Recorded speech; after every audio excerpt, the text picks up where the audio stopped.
Rute 2. Ora, tinha Noemi um parente de seu marido, homem poderoso e rico, da família de Elimeleque, e ele se chamava Boaz. Rute, a moabita, disse a Noemi: deixa-me ir ao campo a apanhar espigas atrás daquele a cujos olhos eu achar graça. E ela lhe respondeu: vai, minha filha. Foi, pois, e chegando ao campo respigava após os segadores, e caiu-lhe em sorte uma parte do campo de Boaz, que era da família de Elimeleque.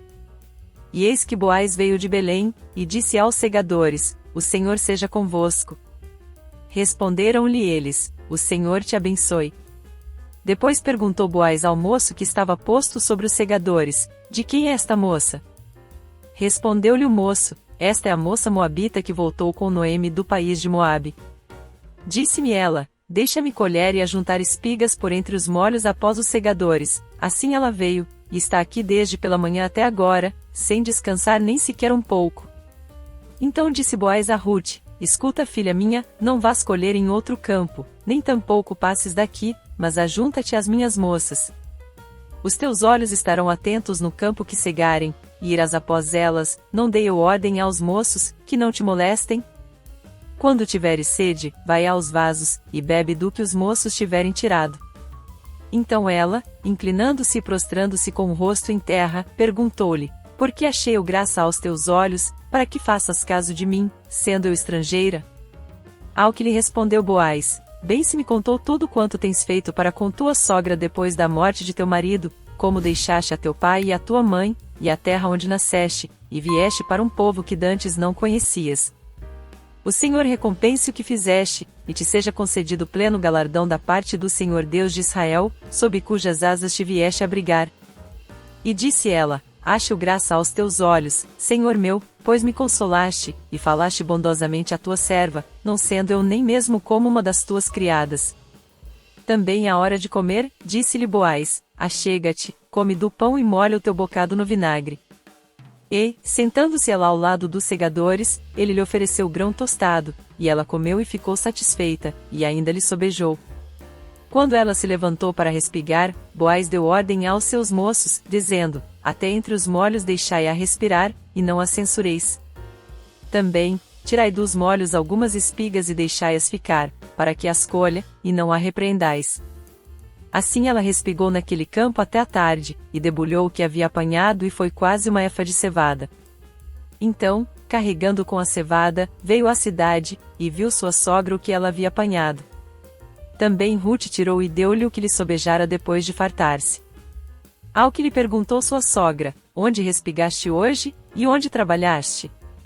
Bendito seja aquele que fez caso de ti. E ela relatou à sua sogra com quem tinha trabalhado, e disse: o nome do homem com quem hoje trabalhei é Boaz.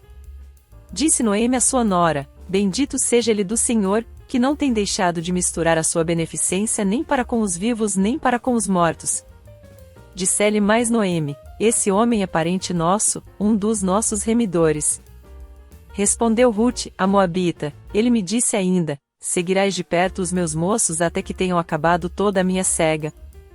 Então disse Noemi à sua nora, Rute: bom é, filha minha, que saias com as suas moças, e que não te encontrem noutro campo. Assim se ajuntou com as moças de Boaz, para respigar até o fim da cega da cevada e do trigo, e morava com a sua sogra. Capítulo 2 de Rute, um breve resumo. O capítulo 2 de Rute continua a história de Rute e Noemi, mostrando como Rute se esforça para cuidar de Noemi e encontrar provisão para ambas em Belém. Este capítulo apresenta Rute colhendo espigas nos campos de Boaz, um parente distante de Elimeleque, o falecido marido de Noemi. A colheita de Rute. Rute vai aos campos para colher espigas, seguindo a prática permitida pela lei em Israel, que permitia que os pobres estrangeiros colhessem restos de colheita nos campos. Ela acaba trabalhando no campo de Boaz, que nota sua dedicação e generosidade para com Noemi. Boaz mostra bondade a Rute. Boaz se mostra generoso e compassivo em relação a Rute, permitindo que ela colha espigas em seu campo e até mesmo instruindo seus trabalhadores a deixar algumas espigas de propósito para ela. Ele também elogia sua lealdade para com Noemi e a abençoa. Noemi reconhece a providência de Deus. Noemi percebe que Boaz é um parente próximo e sugere que Rute continue colhendo em seu campo, pois ele poderia ser um potencial resgatador, alguém que poderia cumprir o dever de redimir a família de Elimeleque. Principais pontos do capítulo 2 de Ruth. Provisão divina. O capítulo 2 destaca a providência divina na vida de Ruth e Noemi. Ruth colhe em um campo que pertence a Boaz, que posteriormente se revela como um parente que poderia desempenhar um papel significativo em suas vidas. Generosidade e bondade. Tanto Ruth quanto Boaz demonstram generosidade e bondade em relação um ao outro. Ruth é grata pela oportunidade de colher espigas nos campos de Boaz, enquanto Boaz abençoa Ruth por sua lealdade a Noemi.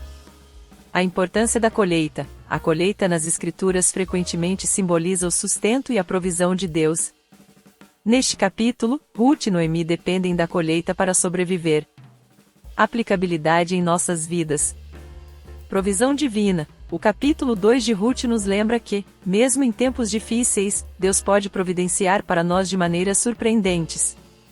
Devemos confiar em sua providência e estar atentos às oportunidades que Ele nos apresenta. Generosidade e bondade. Ruth e Boaz nos mostram a importância da generosidade e bondade em nossos relacionamentos.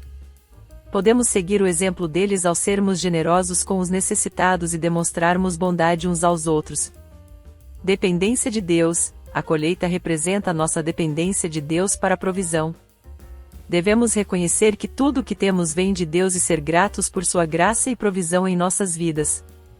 Em resumo, o capítulo 2 de Ruth destaca a providência divina, a generosidade, a bondade e a dependência de Deus em nossas vidas. Esses princípios podem nos guiar em nossos relacionamentos e em nossa confiança na provisão de Deus em tempos de necessidade.